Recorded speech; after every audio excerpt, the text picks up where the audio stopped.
অনেকদিন পর বাসায় আজকে পুরান ঢাকার স্টাইলে সরিষার তেলের তেহারি রান্না করলাম। আলহামদুলিল্লাহ, তেহারিটা খেতে খুব দারুণ হয়েছিল। ইউজুয়ালি আমরা বাবুর্চির রান্না ছাড়া বা রেস্টুরেন্ট থেকে কিনে না খেলে আমরা অথেন্টিক বিরিয়ানির টেস্টটা পাই না। প্যাকেট মশলা ছাড়া তেহারির মধ্যে কিভাবে অথেন্টিক টেস্টটা আনবেন সেটাই আজকে থাকছে আমার ভিডিওতে। Let's get started. প্রথমে আমি এখানে প্রায় 1.5 কাপ সরিষার তেল নিয়ে নিয়েছি। তেলটা প্রথমে খুব ভালোভাবে গরম করেছি। এর মধ্যেই আমি সম্পূর্ণ রান্নাটা কমপ্লিট করব। সত্যি বলতে আমার আলু ছাড়া বিরিয়ানি আর মাংস একেবারেই পছন্দ না। সেজন্য প্রথমে এখানে আমি আলু ভেজে নিলাম।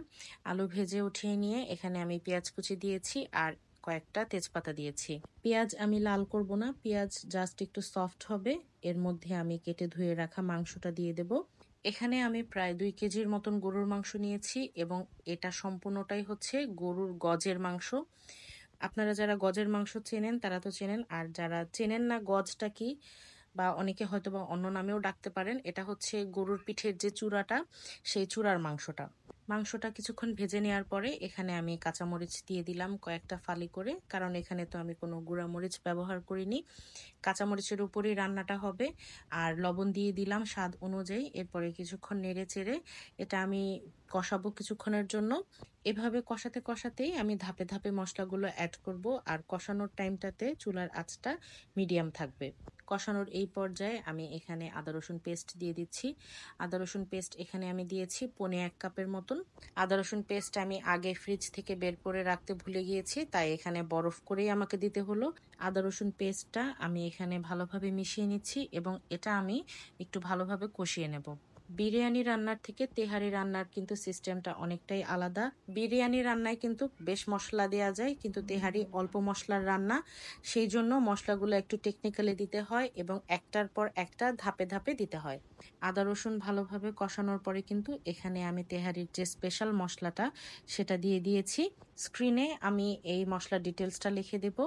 এরপরে আমি এখানে হাতে বানানো টক দই দিয়ে দিচ্ছি।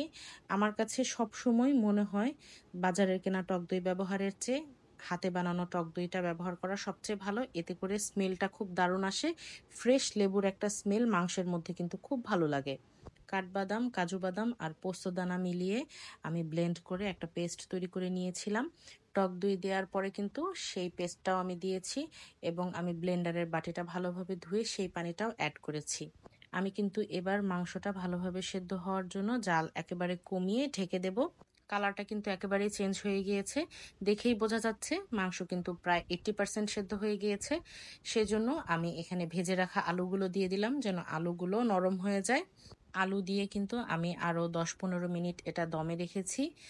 একেবারে সবকিছু খুব নরম হয়ে গিয়েছে, সেদ্ধ হয়ে গিয়েছে পারফেক্টলি মাংস আর আলুটা। এবার আমি ঝোল ছেঁকে অন্য একটা পাতিলে রেখে দিচ্ছি।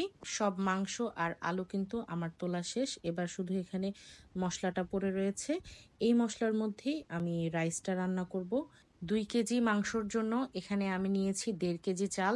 আমার রেশিওটা রান্নার এরকমই ছিল। তো চালটা আমি মশলার সাথে ভালোভাবে মিশিয়ে নিচ্ছি। চালের পানি সম্পূর্ণ শুকিয়ে না যাওয়া পর্যন্ত চালটা আমি এখানে একটু ভাজবো। চালের জন্য এখানে আমি আলাদা একটু লবণ দিয়ে দিলাম।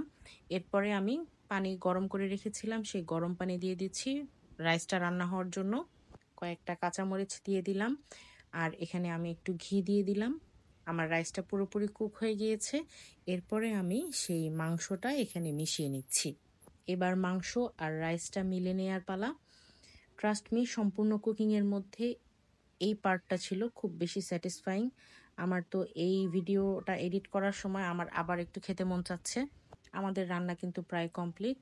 সব কিছু ভালোভাবে মিশিয়ে নেওয়ার পরে 10 থেকে 15 মিনিট একটু দমে দিলেই কিন্তু তৈরি হয়ে যাবে আমাদের পুরান ঢাকা স্টাইলের তেহারি।